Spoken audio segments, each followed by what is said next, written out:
Good morning students. Electrician और fitter द्वितीय वर्ष के छात्रों के लिए वर्कशॉप कैलकुलेशन और साइंस विषय का नया अध्याय इलास्टिसिटी अर्थात प्रत्यास्थता का हम लोग नेमी का जो क्वेश्चन बैंक है उससे ऑब्जेक्टिव प्रश्न हल कर रहे हैं। ये नेमी का क्वेश्चन बैंक पिछले कई सालों से जो परीक्षा में आए हुए प्रश्न हैं उनसे तैयार कराया गया है तथा जो प्रश्न आ सकते हैं उन पे आधारित है। तो आज हम अगला प्रश्न हल करते हैं। आपके स्क्रीन पे 171 नंबर का प्रश्न दिखाई दे रहा है जो कि इंग्लिश में है, जिसको मैं बाद में हिंदी में भी आपको समझाऊंगा। पूछा जा रहा है what is the tensile stress if a square rod of 10 mm side is tested for a tensile load of 1000 kilogram भार। तो देखिएगा टेंसाइल स्ट्रेस का क्या होता है। अगर टेंसाइल स्ट्रेस को मैं आपको समझाऊं तो मान लीजिए कि ये कोई रॉड है,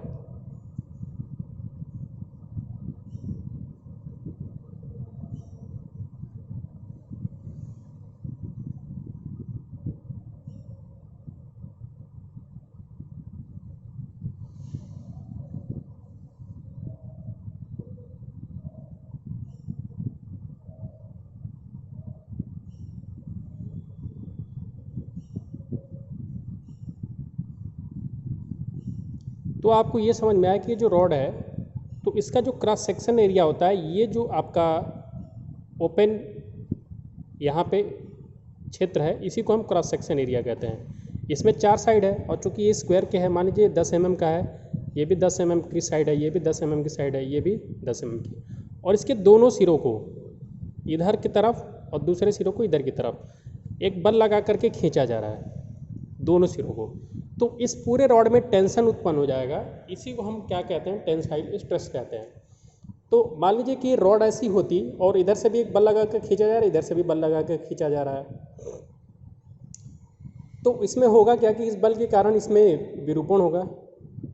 तो उस ये जो आपका अगर ये इलास्टिक मटेरियल होगा तो वहीं पे इसमें प्रतिबल पैदा हो जाता है। और प्रतिबल क्या करता है कि जैसे इधर इधर का फोर्स लग रहा है तो प्रतिबल इसको इधर की तरफ रिस्टोर करने की कोशिश करेगा, क्योंकि ये जो दोनों फोर्स टेंसाइल फोर्स लग रहा है इसको विरूपित करने का प्रयास करेगा।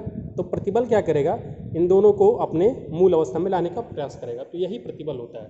और प्रतिबल का जो स्ट्रेस है इसकी परिभाषा क्या होती है, फोर्स क्रॉस सेक्शन एरिया पे जो फोर्स होता है उसी को हम क्या बोलते हैं, प्रतिबल बोलते हैं। तो इसमें पूछा जा रहा है कि what is the tensile stress if A square rod of 10 mm side.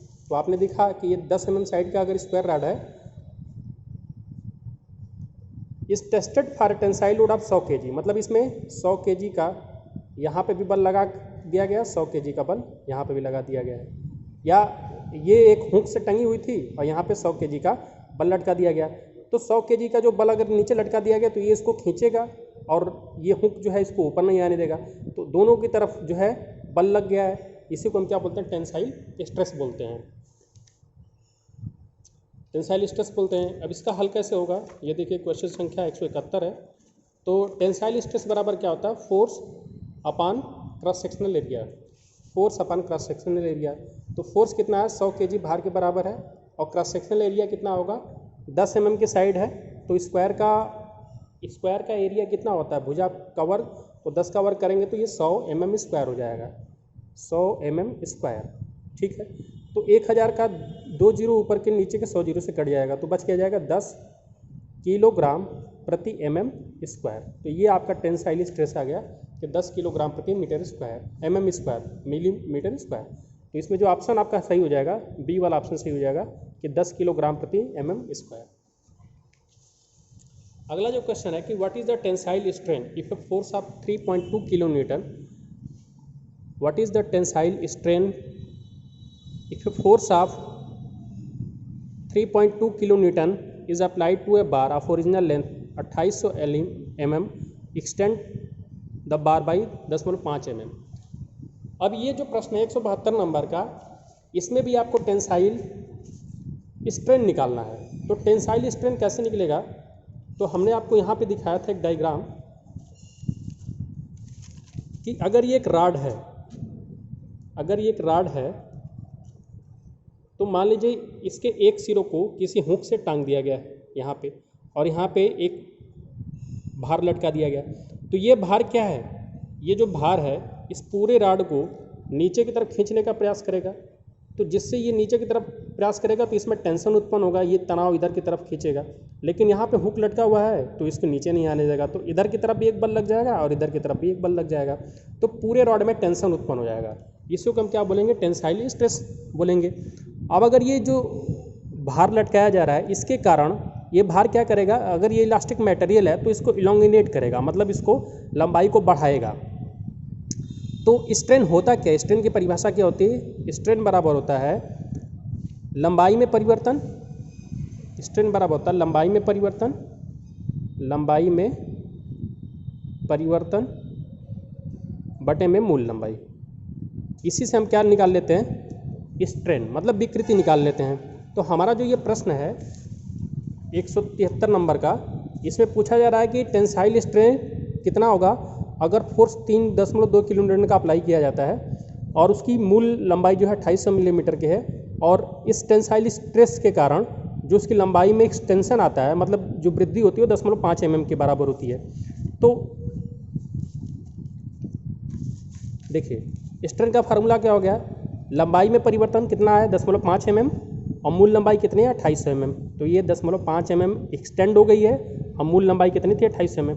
तो mm से mm कट जाएगा, 0.5 में अगर 28 का भाग देंगे तो कितनी बार जाएगा 0.000178 अब आप उत्तर देखिए 0.000178 है, 0.000168 है, 0.000168 है, 0.001968 है। तो सही उत्तर कौन सा हो जाएगा 0.001786, क्योंकि ये जो है हमारे आए हुए उत्तर के एकदम करीब है।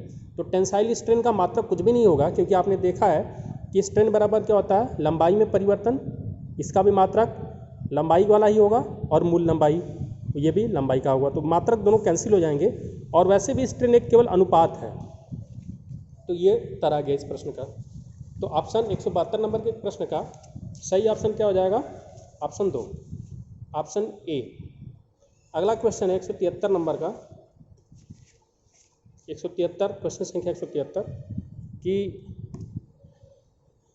How much strain is developed in an iron rod of 1 meter length get elongated by 1 centimeter if a force of 100 kg is applied at one end। पूछा जा रहा है कि कितना स्ट्रेन विकृति जो है आती है एक आयरन की रॉड में जिसकी मूल लंबाई 1 मीटर थी और वो 1 सेंटीमीटर बढ़ जाती है अगर उस पर 100 किलोग्राम का भार लटका दिया जाता है।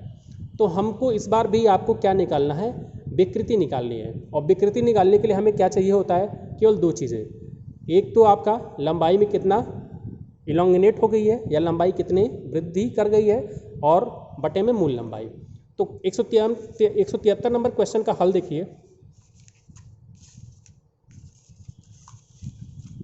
173 नंबर का जो क्वेश्चन है हमें इसमें स्ट्रेन निकालना है कि स्ट्रेन कितना हो गया है। तो स्ट्रेन मतलब विकृति बराबर क्या हो जाएगा, विकृति जिसको हम क्या बोलेंगे स्ट्रेन, इसका फार्मूला क्या आता है लंबाई में वृद्धि या परिवर्तन बटे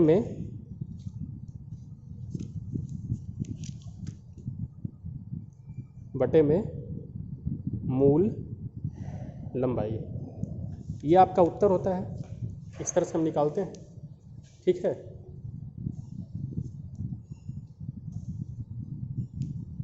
तो ये प्रश्न हल करने के लिए हमें देखना था कि लंबाई में वृद्धि कितनी हुई है 1 सेंटीमीटर, लंबाई में वृद्धि कितनी है 1 सेंटीमीटर, और मूल लंबाई कितनी है 1 मीटर है। तो दोनों ही मात्रक एक ही पैटर्न पे होने चाहिए, या तो ये मीटर में हो जाए या तो ये सेंटीमीटर में हो जाए, और हमारी विकृति निकल जाएगी, क्योंकि विकृति का कोई मात्रक होगा ही नहीं क्योंकि ये एक रेशियो है। तो यहाँ से हमारी स्ट्रेन निकल आएगी। तो 1 सेंटीमीटर को हम क्या करते हैं, या 1 मीटर को सेंटीमीटर में बदल देते हैं। तो 1 सेंटीमीटर रहने देते हैं और 1 मीटर को सेंटीमीटर में बदलेंगे तो 100 सेंटीमीटर हो जाएगा। तो सेंटीमीटर सेंटीमीटर कट जाएगा, 1 में 100 का भाग देंगे तो 0.01 आ जाएगा, और यही क्या हो जाएगा आपका स्ट्रेन हो जाएगा। तो इस प्रश्न का सही उत्तर क्या हो जाएगा 173 नंबर का बी ऑप्शन 0.01। देखिए हमारा उत्तर भी आया 0.01। अगला जो क्वेश्चन है 174 नंबर का, what is the Young modulus if a wire of 2 metre long 0.8 millimetre square in a cross sectional area increases its length by 1.6 millimetre on suspension of 8 kg weight from it. अब इसमें कहा जा रहा है कि young modulus आप ज्ञात करिए एक तार का जिसकी लंबाई मूल लंबाई 2 मीटर थी और उसका क्रॉस सेक्शनल एरिया 0.8 वर्ग मिलीमीटर है और ये लेंथ 1.6 mm बढ़ जाती है जब इस पर 8 किलोग्राम का भार लटका दिया जाता है। तो इस प्रश्न को कैसे हल होगा देखिएगा।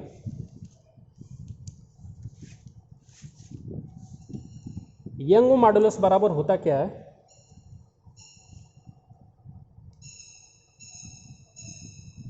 देखिए अगर इसका फिगर मैं सबसे पहले बना देता हूँ। ये आपकी एक वायर है,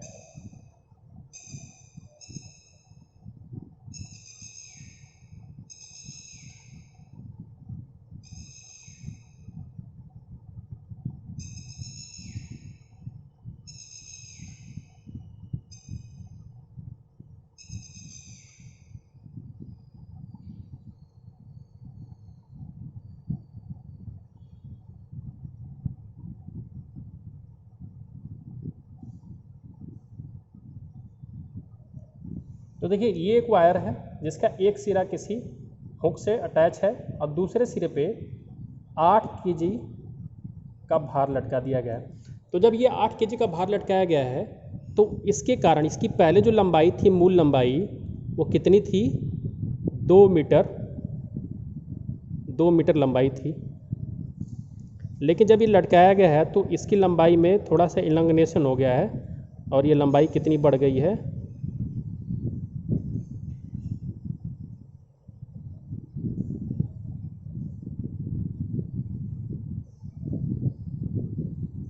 तो ये जो इलॉन्गिनेशन हुआ है ये कितना हुआ है, 1.6 mm का इलॉन्गिनेशन हुआ है,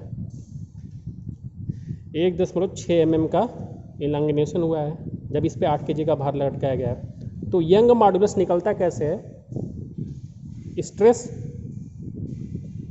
अपॉन स्ट्रेन, मतलब प्रतिबल बटे में विकृति, इसी फार्मूले पे आपका यंग मॉडुलस निकलता है। तो यंग मॉडुलस स्ट्रेस बराबर क्या होता है, force upon cross sectional area, और स्ट्रेस बराबर स्ट्रेन बराबर क्या होता है, डेल्टा एल बटे में एल।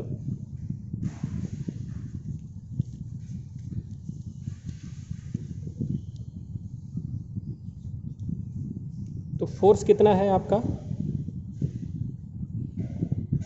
8 kg भार है, 8 kg भार, और क्रॉस सेक्शनल एरिया कितना है, 0.8 आपका दिया गया है कि जो क्रॉस सेक्शनल एरिया है मतलब ये जो एरिया है ये एरिया कितना है, 0.8 mm स्क्वायर।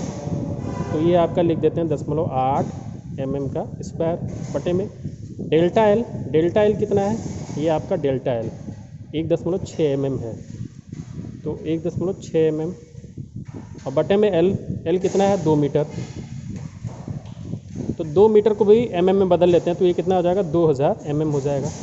अब इसी को हल करेंगे तो यंग मॉडुलस निकल आएगा। तो ये कितना हो जाएगा, ऊपर ये गुणा हो जाएगा 8 गुणे 2000 और बटे में 0.8 गुणे 1.6, तो ये कितना हो जाएगा 16000 और बटे में 1.28।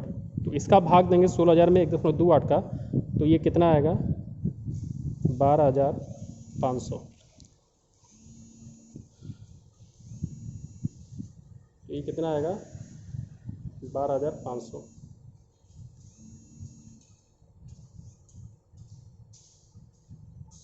तो इसका स्क्रीनशॉट देख लीजिए।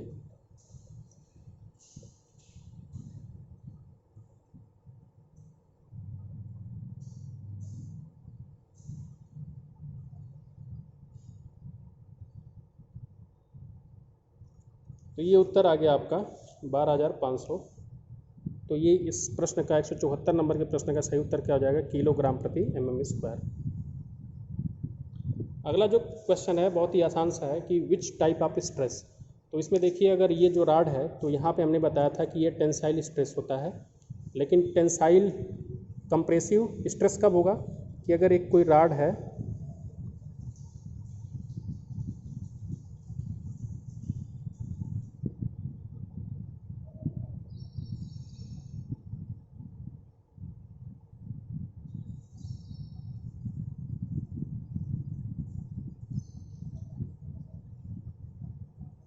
तो अगर इस पे भी बल लगाया जाए और इस पे भी बल लगाया जाए, दोनों क्रॉस सेक्शनल एरिया पे बल लगाकर इसको कंप्रेस किया जाए, मतलब दबाया जाए, तो इसको हम क्या बोलते हैं, कंप्रेसिव स्ट्रेस बोलते हैं। जैसे यहाँ पे किया जा रहा है कि कोई रॉड है, इसको इधर से भी दबाया जा रहा है, इधर से भी दबाया जा रहा है, मतलब इसको कंप्रेस करके छोटा किया जा रहा है, तो ये कंप्रेसिव स्ट्रेस होगा। और इसको अगर दोनों तरफ को बल लगा कर के, एक इधर का बल लगाकर इधर खींचा जाता है, इधर का बल लगाकर इधर खींचा जाता है, इसका मतलब इसको इलोंगिनेट, तो जब इलोंगिनेट किया जाता तो वहाँ पे टेंसाइल स्ट्रेस होता, जब इसको छोटा किया जाता है दबा करके तो इसको कंप्रेसिव स्ट्रेस बोलते हैं। तो विच टाइप ऑफ स्ट्रेस पूछा जा रहा, तो इसका उत्तर क्या हो जाएगा, कंप्रेसिव स्ट्रेस। तो आज के लिए इस वीडियो में इतना ही। वीडियो देखने के लिए धन्यवाद।